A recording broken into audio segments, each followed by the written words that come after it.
figure out what my computer is doing.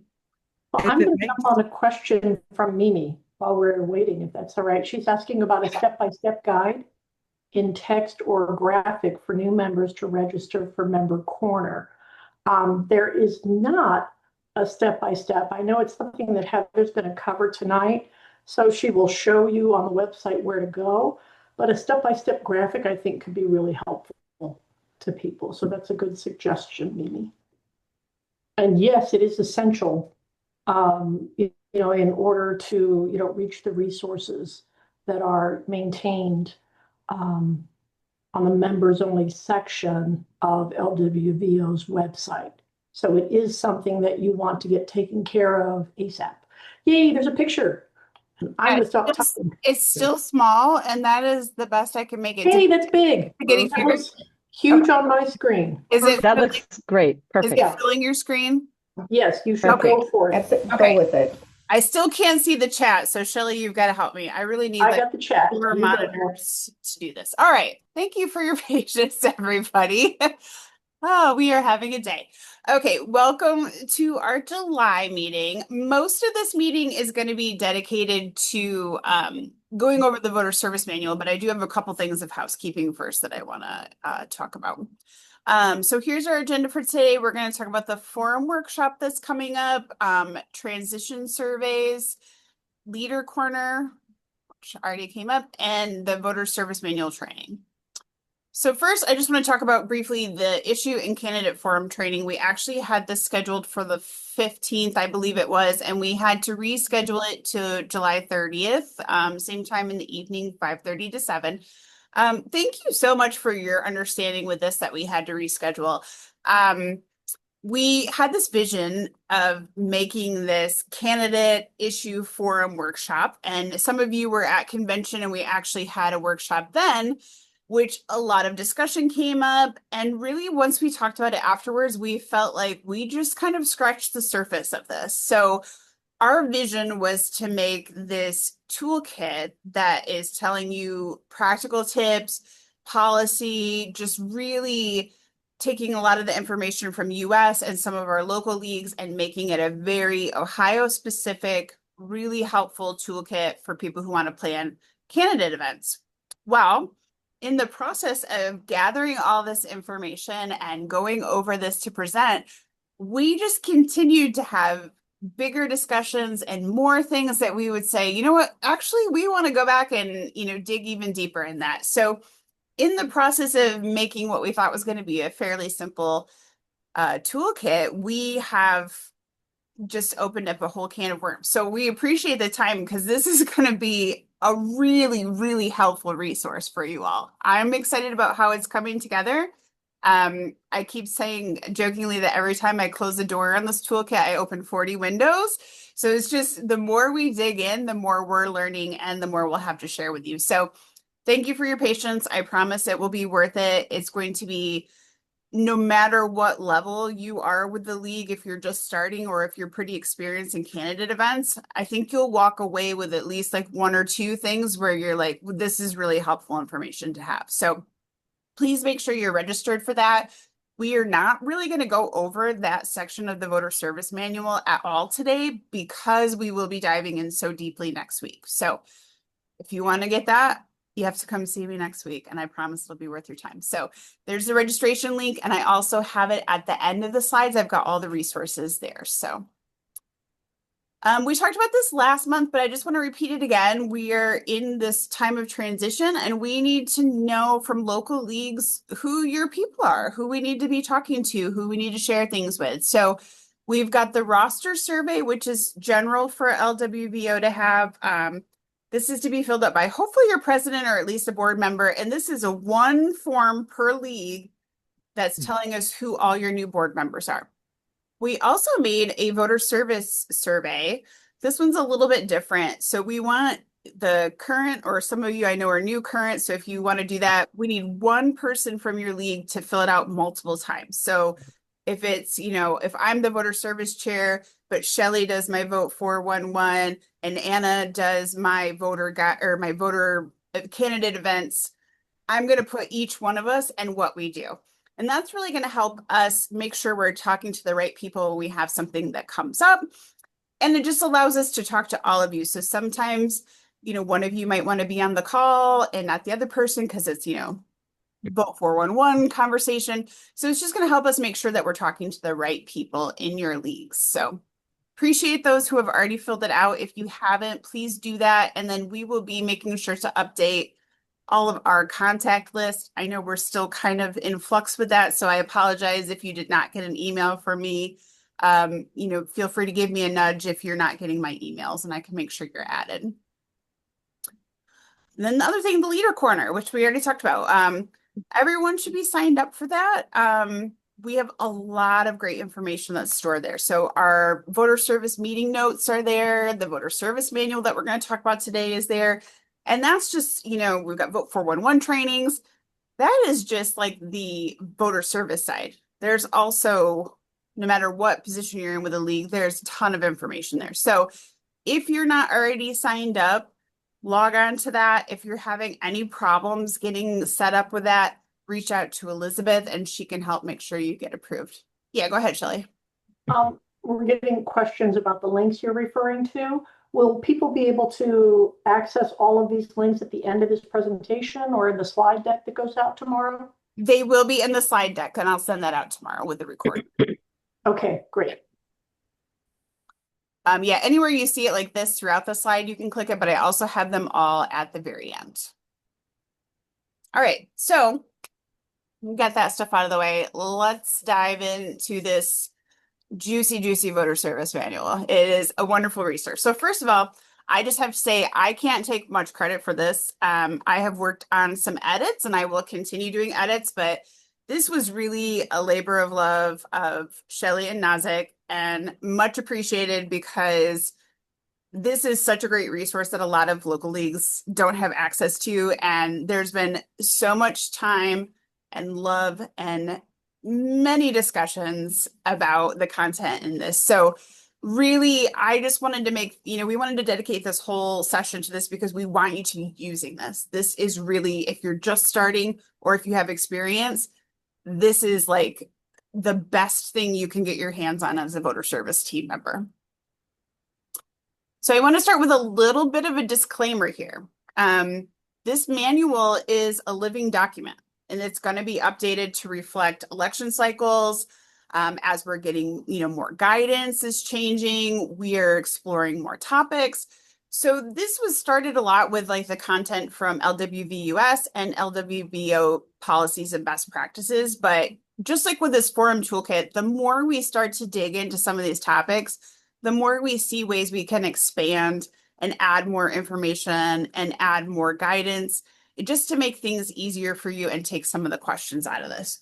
So especially in this season that we are in, I know a lot of you are new and your local league boards are transitioning. Well, so are we. So as we're in the space of LWVO having a new board and revisiting our policies and finding ways to add to this, this manual is going to change probably quite a bit because we're just already finding ways we can expand on it. So just keep that in mind that we want this to be a resource, but it's going to be something you're going to want to keep coming back and referencing for big changes. I'll try to notify you when we do really large section changes so you're aware to go check it out. But I just want to offer that because we are still learning and we are going to change things and we're going to add, and just be aware of that.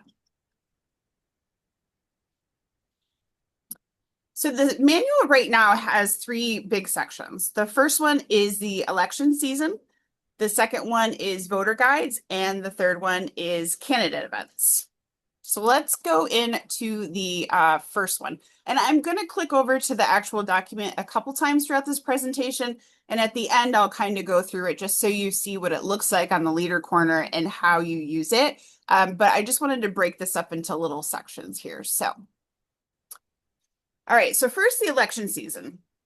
This is really that foundational overview of information. This is where you want to start. This is going to give you just timelines, what you need before you even begin your season. So if you haven't already read it, start here. So we've got pre-election planning. So your election season is beginning at least 90 days prior to election day.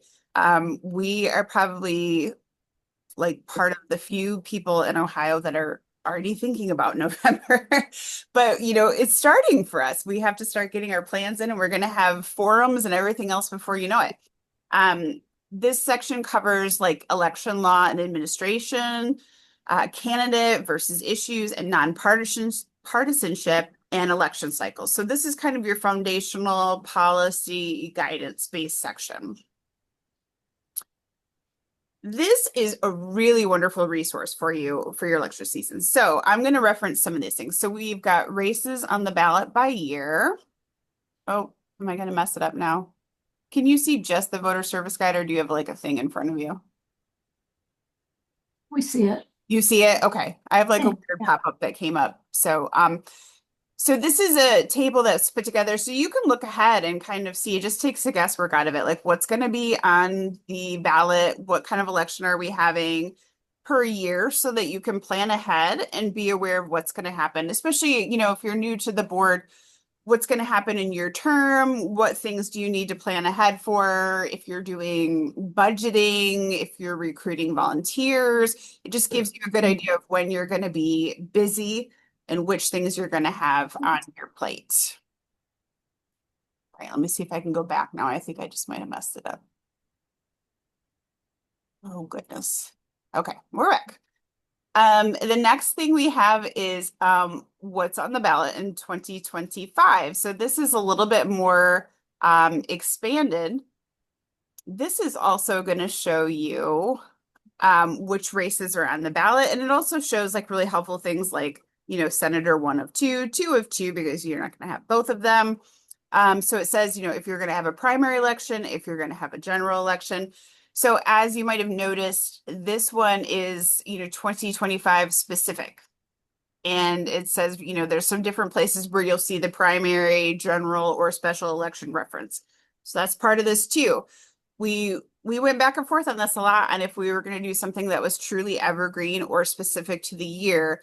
And this is something that we decided we would just be updating every year to make it as easy as possible for you to look at this guide and know exactly what you're doing this year, what to expect. We tried to just make this as simple as possible. So make sure you're utilizing this in your planning, because it is really helpful. And we go all the way down, even to county races here, city, villages, townships. You will notice as we get into these that there is a lot of varies. We've had a really fun year diving into local elections to try to find the patterns, and we found there are none. So local elections are all over the place. So there's a lot of varies there, but that's a place where you're really going to know your area best, and you're going to have that relationship with your BOE to find out what, candidates are running and such. So that's that part. And then this one I really love. This is the key dates for voter service action. And this is so helpful because we've got each one. So we started with the May election, which we do need to update that, but we've had a lot going on to do that. But it tells you the filing deadlines, and then it tells you what your actions are. So this really takes the guesswork out of everything. You can look at this and see, okay, on this date, and I'm actually going to skip to the general so we can look at that. Where am I at? Okay, there we go. So you can see like August 6th is coming up here. That's when everything is going to be in. So what do I need to do? I need to know that when August 6th hits, we're getting candidate emails. So I have now till August 6th to get myself prepped to head into that election season. And it tells you candidate forums that you're going to start to think about which ones are we going to hold planning voter registration, really breaks it down easily. And it also kind of helps depending on how your league is set up. This might be something where like one person is kind of taking each section. You've got a lot of different things, but it gives you a really great idea of what your schedule is going to look like. And you don't have to go back and say, okay, so it's 30 days before the election and we did it all for you. So it's all here. It's very thorough. Shelly did a great job putting this together and knowing like what things need to be done when. Yeah, so it takes the guesswork out of it. And that's one of my favorite charts. So if you get nothing else out of it, like please use this chart to follow and know what's going on. So that's a part there with some tables and calendars. So it also covers funding, has a little guidance on how to fund your voter service activities. We're going to dive more into that a little bit in the forum workshop with like budgeting and considering what your expenses would be. So just depending on what you're doing, if you're doing a print voter guide, making sure you've got enough money set aside for that. If you're doing forums, if you're doing, if you're paying for someone to put your voter guide together, just all of those things. And it talks about funding those. And then there's a section on diversity, equity, inclusion. And of course, this is a foundational principle of the league. And we want to make sure that all the voter service work that we do is under this lens. And in that section, there's a self-assessment quiz that you can do just to kind of check in and see how your league is doing on that. And then there's also an event checklist, and that's another one that's a really great resource. Just things that you might not have thought about with accessibility or where you're choosing your locations and things like that. So that's another great resource to reference. All right, I'm going to take a brief pause there because we're going over a lot of information. I'm trying to get it quickly. Did we have any questions so far on that first section? We're all clear on the chat side, but if folks have any questions, they can unmute and go ahead and ask. I have a question. This may be something you ask for later, Heather, but as for the earlier section where we talked about what's on the ballot, would it be helpful for us to send in the cities, all those little variables or varies, those items, because we will run into those same communities in the future unless the entire area reorganizes. So if I have Bexley and Columbus in addition to Columbus, it would be good for me to just go on and make note of it so whoever else is working with me knows that. Is that something you're going to work? So great question. Elizabeth, actually, for this May election, she worked with our intern to gather that information from across the state and put together this massive spreadsheet. So we did get a better understanding of how it works from the statewide level. Unfortunately, because it is such a massive amount of information, there's not really a great way for us to give that to you as a resource. So what I would suggest though, so that you know what to expect, this is a great thing to do within your league, is maybe make like a little chart or a reference document as a note, like, okay, I was the voter service chair in 2025, and these were the races that we can expect in 2027. And then you could pass that information on to whoever takes your place. And Shelly, need to add to that. My question was, should we be doing that to provide it? And you're saying you don't really need that, so we should just maintain it ourselves. Yeah, because that's what I would say. We'll need in the future. Yeah, I mean, we kind of got a good idea on it, but it was one of those things where we probably wouldn't do it for every year because it was such a massive undertaking, and it didn't really help us at the state level beyond having a better understanding of how to support local leagues. So we already got kind of a glimpse of like, okay, this is kind of the workload that local leagues are having, and that informs us for the future, but it's not something that we would probably continue to reference. But I can see where that would be helpful for local leagues, if that makes sense, if you maintained your own area. Shelley. If I can add to that, Anna, if it would be helpful to you, we could certainly adapt this table for the dates that are pertinent to you. So we could Well, build a my table. I've done this for a while, but after we had what 4 or 5 new people sign on today, I Mhm, just felt like, is this something that would help them? Because mhm, if you don't get to it early at the last minute, if you don't follow that calendar, all of a right. sudden you're overwhelmed. And it's like, wait a minute, I need all these officers or office, candidates Yeah. for all of these different locations. If you've got several burbs that are all independently operated for school board or whatever, Yes. it's a lot of work. Well, the So table I is actually very easy to update. It's just a matter of changing the dates. So if that's easy, I mean, not the activities don't change. they Uh, don't, but for new people, they may not have those names or even know that this is a burb. When I first got here, I didn't mhm, know about all the different little burbs around. yeah. That's okay. Yeah, the Just relationship wondering with if the we wanted to. local Board of Elections is going to be just critically important. Always got that. Yeah. But I do think that's something that you could consider at your local league too, is, I think that applies to anything, honestly. I am a big proponent of leaving the next person with a nice little bank of knowledge and making it easy to just like pick up with where I left off rather than somebody reinventing the wheel every time we step in. So if you have things like that where you were like, wow, this was a really educational moment for me in this position, I would definitely take a note of that somewhere, wherever, however you store files in your local league and keep that information for the next person to reference.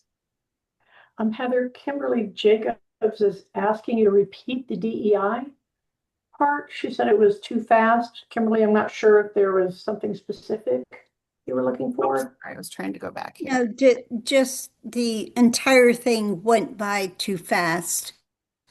Yeah, no problem. Sorry, I do talk fast, so sorry about that. Just talking about this section has a piece there just talking about the DEI lens when we are doing voter service work. And I know some of you were actually in my workshop session for this at convention. Just wanting to kind of challenge people when you're doing this work to consider who are you trying to reach and are you including everybody? Are you making it accessible? One thing that I like to think about in a practical sense with our DEI is I am a volunteer for Moms Demand Action, which, if you don't know, it is advocating for common sense gun laws and gun safety. So we always met at a certain library, and we just didn't have a lot of people coming beyond our usual core group of people. And we were always just kind of like, oh, how do we get to more people to come in? And, we had these kind of sections where we would have conversations with people who were strongly affected by gun violence, and then we would never, see anybody showing up new. We moved the library location that we had a meeting, and our attendance doubles. And it was new people. And it was people who were like, we've been trying to figure out how to fix gun violence in the city. Nobody's ever included us. And it was just accessibility. It was, a couple of people were there, relied on public transit, couldn't easily get to the other library. So just thinking about that, like, is our location bringing more people in? Is there an accessibility need? When we're holding these things, the event checklist also covers, do I have an adequate sound system? Do I need an ASL interpreter? Just thinking about the different things that you can do to make your events more inclusive and accessible for members and for voters to make sure that we're actually serving the voters that are in our communities. So there's a self-assessment that's just kind of a good way to self-reflect. There's a lot of things that you don't think about. I'm not hearing impaired, so my idea of a sound system might be very different. I might not automatically think of an ASL interpreter. So just kind of, it's a good way to kind of go through like that self-assessment and go like, oh yes, I hadn't considered that. That's a blind spot for me. That's a place that I can improve. And then the event checklist also is just kind of a double checking to make sure you're thinking about everyone being able to experience the wonderful events that you're putting together. Thank you. Yeah, you're welcome. All right, do we have any other questions before I go into the next section? All right, let's talk about voter guides. So this section is talking about the importance of voter guides, and it's a lot of practical guidance for developing them.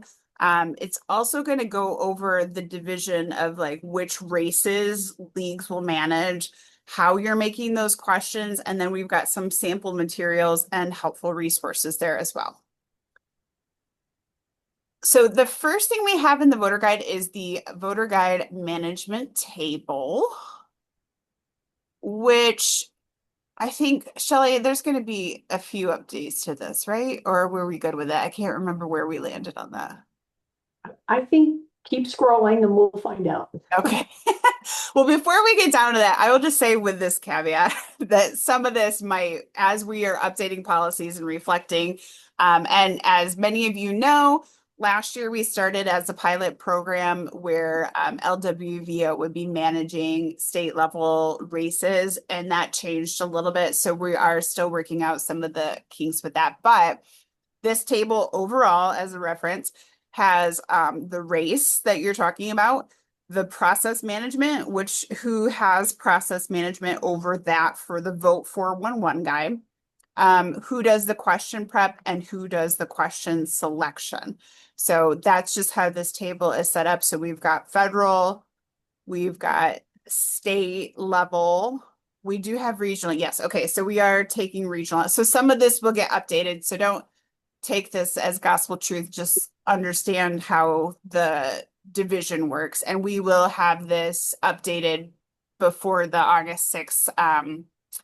But most of yours this year should be all local anyway, so that shouldn't affect anything. So you've got your county, your villages, your local school districts. So that just explains like who's doing what in the process of creating the voter guide. So Heather, can you go back to that for a minute, please? Yeah. So, because I think from a local perspective here, since everyone locally, we all have local races, the questions of who's managing, who's creating questions, who's choosing questions, because these are all local races, the local leagues have authority in these areas. So you will be entering these in Vote 411. You will be creating questions. You will be choosing questions. The only thing that I will add to that is that I expect this Saturday, the state board is meeting, and we are working on a list of recommended questions for local races.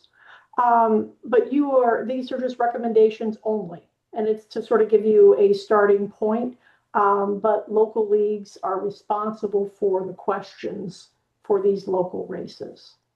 So the questions will be an update probably in early August. You'll see recommended questions. That's different from some other races where it's required, where LWVO creates the questions and the local leagues are required to use those questions. Local leagues have jurisdiction over the local races, and so you make the final decisions. Thank you for that, Shelley. Are there any questions about that before I go on? Okay. So yes, what we just covered, the process management, the question prep, that's who's creating the questions, and then the question selections. The next section of the voter guide is some principles and best practices. So this is just kind of the practical tips about creating nonpartisan voter guides. So we're giving more guidance in that section on how to develop these questions, checking them for bias, maintaining transparency and issue advocacy, promoting league membership, because that's another thing. I know, we're not the membership chairs, but everybody does membership at the league, right? So talking about how we want to make sure that we're also promoting that in our voter guides, how you communicate with candidates, which is very important. it goes over how you reach out with the emails, if you need to write a letter, making sure that you're recording that reach out, that's very important. And then ways to maximize distribution through multiple formats, which we've talked about this a lot. But I know there are some newer folks here. So if you ever have any questions about that, feel free to reach out. But we have covered the voter guide with, Vote for Win One, print. Some people are putting it on their website, the different creative ways that people are distributing them. We've got, barbershops and libraries and Libby apps. So there's just a lot of great work happening with local leagues on getting our voter guides out to as many voters as possible and making them accessible in different formats. So if you are new and you are looking for some advice on that, please feel free to reach out and we'll give you, or you can even look, we've got past notes on the Leader Corner as well from these conversations that we've had. So that's a good reference as well, just for some tips, but we're always here if you need help. The next section covers the questionnaire. So that's, compiling your candidate list, what counts as a certified candidate for you, creating those questions, communicating with candidates and campaigns, again, logging that location. It's in the sunscreen bag. Sorry, my child had a need here. And then the race assignments. So this is, kind of what we went over. So 2024, we started the pilot program that we were doing the state level races. We will continue doing that for 2025 and 2026. This year, obviously, we don't have as much because you have local races. As Shelly said, you're handling those. Next year, we will have a really big year and we will still need some help from local leagues to gather all those email addresses. As you all know, that is quite a process. We are also we've been trying to find better ways to get the candidate email addresses. I know it's very frustrating for some people. So we are still exploring that and looking for some ways to do that. We haven't found any magic wand yet, unfortunately, but we will continue trying to make that task easier. And, as we said, you'll be handling the voter guides for county and local races and issues. So there's also a section in this, and this is one that we're continuing to develop as well, with the duties, terms, and salaries of elected officials. So some of you may have seen the cards that we made last year for the Airstream that had the offices that were on the ballot for 2024, and it had like a brief description about what they did and some information. This is also part of what we've expanded in the voter guide. So it has the office, the number of seats that we have per office, their salary, if it's available, how long their term is, and then the key responsibilities. So one of the ways that this is really helpful that we found why we made this card with this information is part voter education, and also it helps us understand what the responsibilities are when we're making questions for the voter guide, right? I'm not going to ask a school board candidate the same questions in the voter guide as I'm going to ask a state representative, right? Because they have very different jobs. So this is really helpful to know, what do they handle? What do they do? Now the salary, you will also find a lot of berries in there, and Shelly's been digging into this, so I don't know if you have anything you want to add on that, but we are working to make better descriptions and add in information as we have it. Shelly, do you want to say anything about that? Yeah, I can add that I have been able to research the township salaries, and those, unlike county salaries, which are rooted in population size, township salaries are based on your budget. I was trying to get the right word, but they consider their budget to be your total resources. So as you know, a small community without a whole lot of money to manage has a lower salary level than a larger community with a large budget, which presumably demands more time. So it's based on budget. I am working on some, and it's all driven by the ORC. So I've got some charts I'm working on that need to be reviewed. I'm hoping to be able to link that in this guide so that you could look for your specific township, look at the township budget, and you would be able to determine what the salary should be. The situation is different for municipalities. Thus far, I have not found ORC guidance. It seems to be all very specific to each municipal council that they determine the salary level. So I'm continuing to work on that. And if anyone has any special knowledge or guidance to share with me, please send it my way. That one I'm struggling with. And thank you for always investigating. If you all don't know Shelley very well, she leaves no stone unturned. She will find the answer for you. And we appreciate you. So that just has that section there that will be continuing to be developed. And then at the end, there's just a list of appendix and resources there. So we've got the LWVO approved voter guide questions, frequently asked questions regarding Vote 411. There's a sample letter to candidates for doing your outreach for the Vote 411 questionnaire.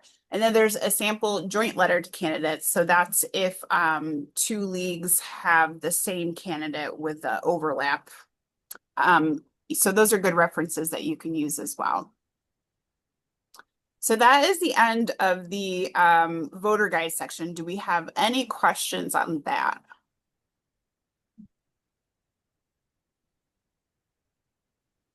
Nothing in chat, although Adrian did mention that we are too little too late for their voter guide. They need the questions sooner. So that's something I'm taking note of to see if we could possibly get questions together earlier.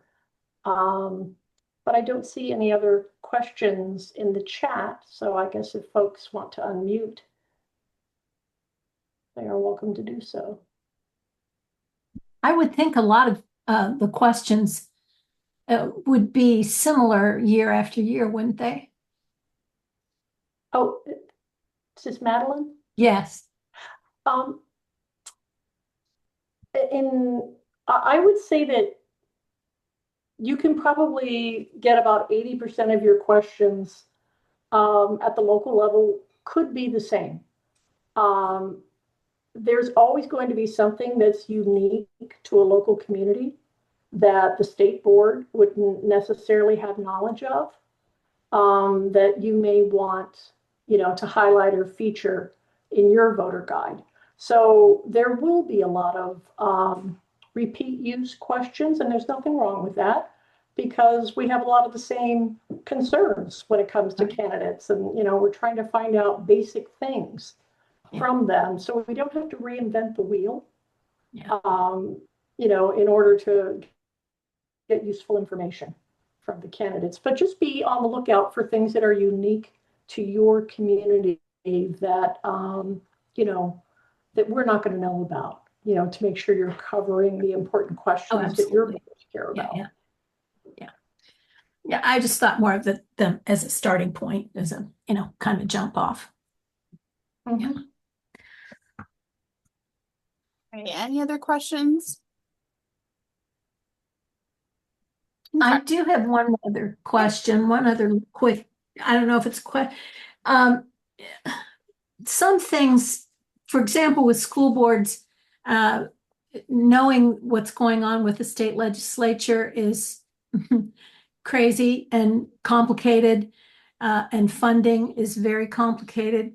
Is there anything anywhere that gives some basic information on some of that stuff? Heather? I was going to say that feels like a shitty question. I know where I would go. Are you thinking I know where I would go. Honesty for Ohio Education? Or are you thinking? Yeah. I would go to the member corner, actually to our advocacy section. The advocacy section, even though we are doing voter service work, advocacy section is a great way to learn about the issues. Okay. So that's where I would head to, Karen Leith and her team, to arm myself with the most current information. And then that helps me frame my voter service work. And I would say for education, Honesty for Education is another resource and partner for us, and they're pretty prominently featured on our website as well. So that member corner is where I would head. Yeah, and I would just say, in addition to that, I second that information from Shelley on where to get that. I just would also say caution when we are looking at the advocacy side. We always want to make sure there's a very good division between the advocacy and our voter service work. So Yeah. this is where you have to really kind of check your bias in getting that information, but then not allowing that information to influence or show up in your questions. So that's just a note to have somebody double check and make sure, you know, that your lens is nonpartisan and non-biased in that there's nothing swaying. But that's also good, you know, like when we're making our questions, that's why they go through so many people, right? They're being reviewed and then the board has to review so that there's several eyes on them before they ever go out. Okay. Great question. Any other questions? All right. I do have a question. Go ahead, Pam. I guess any tips on trying to get those that have uncontested races to answer question? We've had issues in the past where if they're uncontested, they don't respond. I can't tell who is asking the question. Can That's you? Pam Berry. Pam Berry. Yes.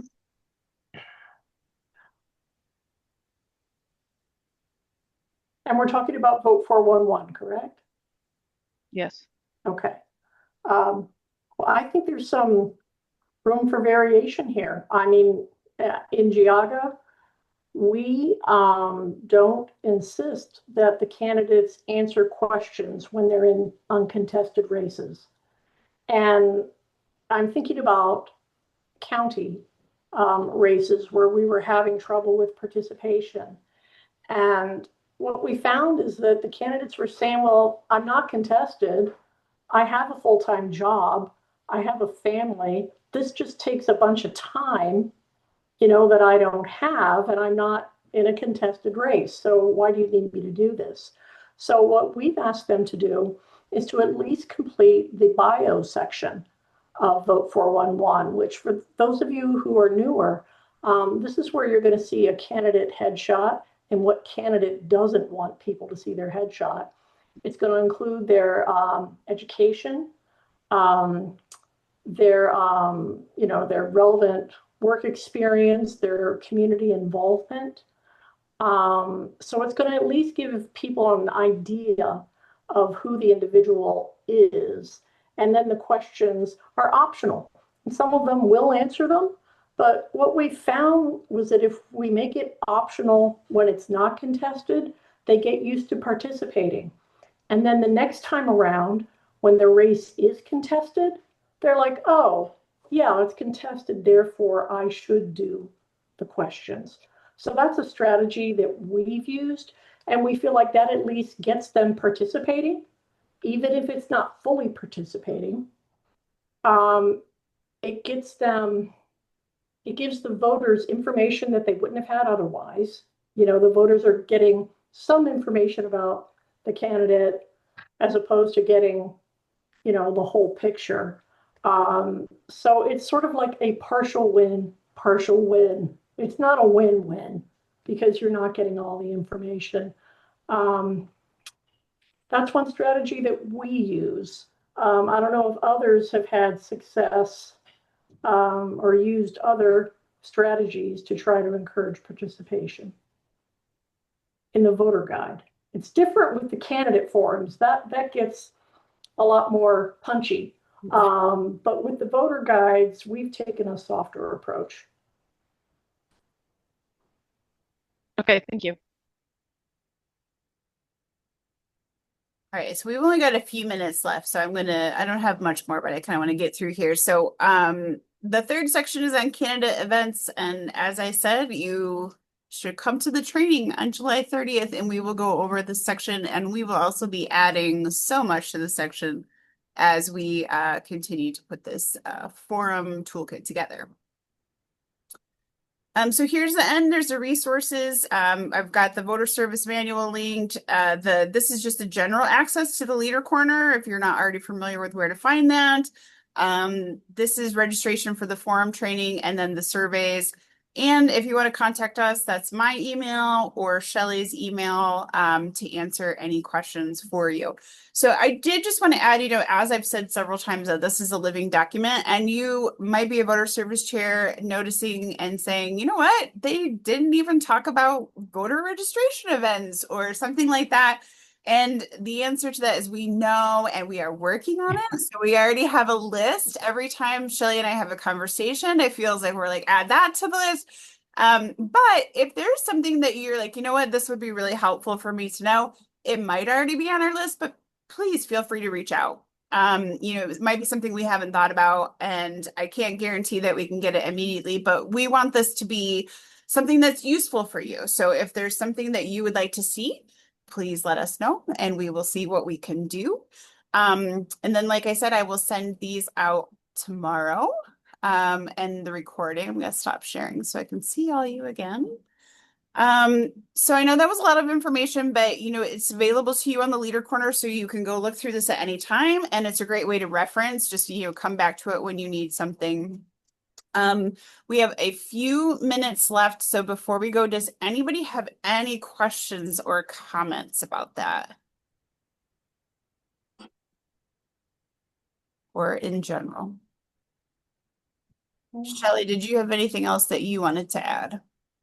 I just want to make sure everybody knows how excited we are to have new faces here. Voter services was one of those areas that people tend to get stuck in is the wrong word, but you tend to have longevity in these roles, and it can be a challenge to bring new folks in. So I'm really excited to see so many new faces, and I want to make sure that you all know that we are here to support you.